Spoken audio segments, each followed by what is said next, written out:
The Los Angeles County DA. Let's listen to a decision that he could make about their future. Okay, good afternoon, everyone. And before I begin speaking, I want to also introduce some other people that are here with me, and hope I'm pronouncing the names right because I've seen handwritten part of it. But I have Ana Maria Barat, Jose Mendez, Jose Mendez, and niece Karen Vandermolen, and Katie's niece. They're all here with us. Also with us here is Brock Lunsford. He's the assistant head deputy for the post-litigation conviction unit, and Nancy Cervier, who is the deputy district attorney in charge of the resentencing unit. Let me begin by telling you that this is a case where we've had many people in this office spend a great deal of time reviewing the case. I have to tell you unequivocally that we don't have a universal agreement. There are people in the office that strongly believe that the Mendez brothers should stay in prison the rest of their life, and they do not believe that they were molested. And there are people in the office that strongly believe that they should be released immediately and that they were in fact molested.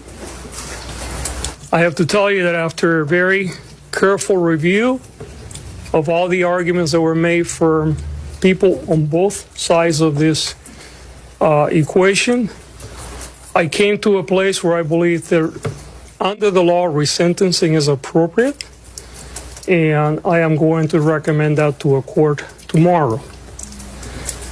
What that means in this particular case is that we're going to recommend to the court that the life without the possibility of parole be removed and that they would be sentenced for murder, which, because there are two murders involved, that would be 50 years to life. However, because of their age, under the law, since they were under 26 years of age at the time that these crimes occurred, they will be eligible for parole immediately. The teams that have worked on this, on the resentencing side of it, have spent literally probably hundreds of hours by now looking at this case. These cases were originally presented on the habeas side of it, which I'll explain in a moment what that is, last year, and then the request for a prosecutor-initiated resentencing occurred earlier this year. And there have been people in this office working in these cases from the very beginning, as well as many other cases that we have.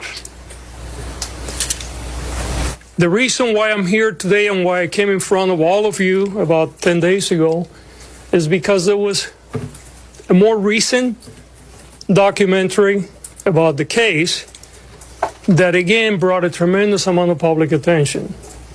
And we know there have been other documentaries, so this is not the first, this is a more recent one. And frankly, our office got flooded with requests for information. And even though this case was already scheduled to be heard in late November, I decided to move this forward because, quite frankly, we did not have enough resources to handle all the requests, and one of the things that I thrive to do in this office is to be very transparent in everything that we do.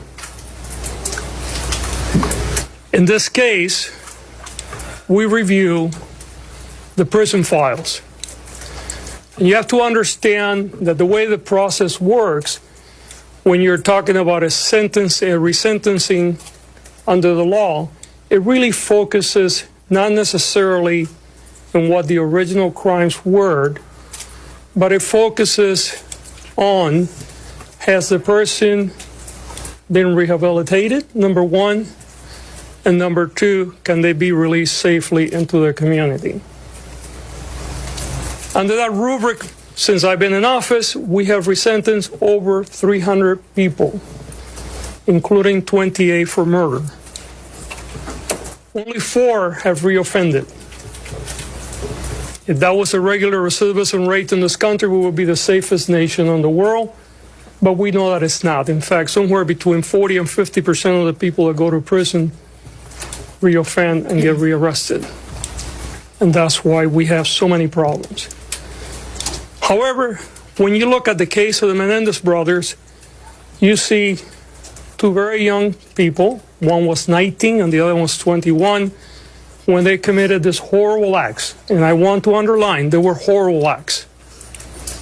There is no excuse for murder. And I will never imply that what we're doing here is to excuse that behavior. Because even if you get abused, the right path is to call the police, seek help. But I understand also how sometimes people get desperate. We often see women, for instance, that have been battered for years, and sometimes they will murder their abuser out of desperation. And I do believe that the brothers were subjected to a tremendous amount of dysfunction in the home and molestation. But they went to prison for life without the possibility of parole, which meant that certainly under the law at that time, they had no hopes of ever getting out. They could have done what many other people do, which is basically said, you know what, I'm here for the rest of my life, so I'm going to do whatever. I'm going to misbehave, I'm going to join gangs, I'm going to live the life of the prison. But they never did that. To the contrary, even though they didn't think that they would ever be let free, they engaged in a different journey. A journey of redemption and a journey of rehabilitation.